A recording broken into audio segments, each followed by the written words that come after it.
Now you might see this in the state exam, and if you don't, it's okay, because you're probably going to see this for the rest of your real estate career. So what am I talking about? I'm talking about due diligence, a very common phrase used in the real estate careers. Due diligence, D-U-E, diligence. So what does it mean? Hold on a minute, pump the brakes. Due diligence means this. It's very simple. It means the buyer, typically the buyer, has to give effort when it comes to researching the property they're going to buy. Got it? Let me give you an example. Your buyer finds a property. Hallelujah. They make an offer. Offer gets accepted. They're ecstatic. They're happy. Day one of escrow. The buyer has to perform what we call due diligence. For who? For themselves. They have to be accountable for the research on the property, right? They have to make sure that the product they're buying is satisfactory to them.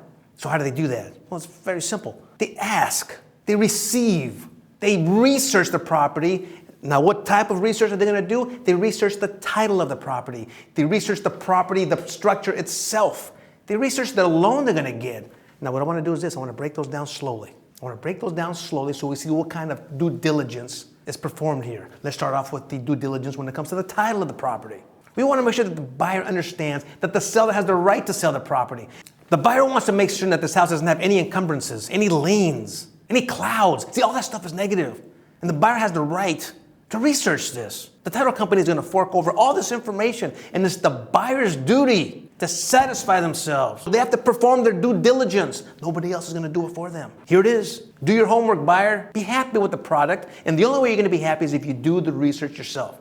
Due diligence. Now that's just with the title of the property. We don't want clouds. We don't want liens. We don't want encumbrances. Hey, buyer, check out this paperwork here that the title company gave us. Satisfy yourself. Are you happy? If you're happy, then let's move on. What's the next one?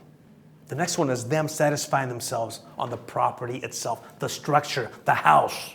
Well, how does the buyer get satisfied with that? How does a buyer make themselves to where, yep, I want to move forward with this deal. I'm happy with this house. Very simple. The buyer is allowed, based on the contract, to perform a home inspection on the property, a physical home inspection of the property. The buyer, of course, should hire a professional. This is crucial, man. The buyer has the right to hire a professional inspector to go into this property, man, and review all of it. Take a look at it. The electrical, the plumbing, the roof if they want, the pool filter, the air conditioning, the heating units. Due diligence. The buyer has the right to go in there and satisfy their peace of mind, saying, yes, this is the house. And once they get their report back from the inspector, once that inspection report is in the hands of the buyer has the right to review it, take a look at it, and say, hey, based on this information right here on this report, I'm satisfied. I'm okay with this property still. Let's move forward. The buyer has to also have due diligence when it comes to the loan, right? They have to make sure they're satisfied with their loan. Do they qualify? Is the lender going to be okay with giving them a loan that's only 3.5% down payment, 20% down payment, whatever it is? In a nutshell, I want you to get this clear. The buyer must perform their due diligence to protect themselves. They have to satisfy themselves with every aspect of this property if they want to close the deal. They have to make sure that the I's are dotted, that the T's are crossed. They have to make sure that the inspection report is to their satisfaction.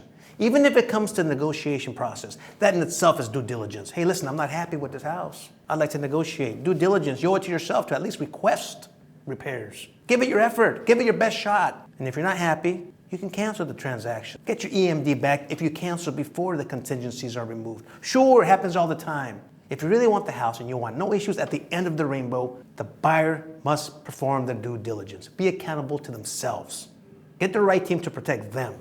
Don't just lollygag. The buyer doesn't have the right to just lollygag and expect everything to be honky-dory at the end of the day. If the buyer lollygags, it makes him a lollygagger. And lollygaggers get nowhere in this life, particularly in real estate. You gotta give it the effort. And ladies and gentlemen, doing your homework, yeah, that's what we call due diligence. Listen, take a look at this video right here. It explains how contingencies work. You get tons out of it. We'll hope to see you next week.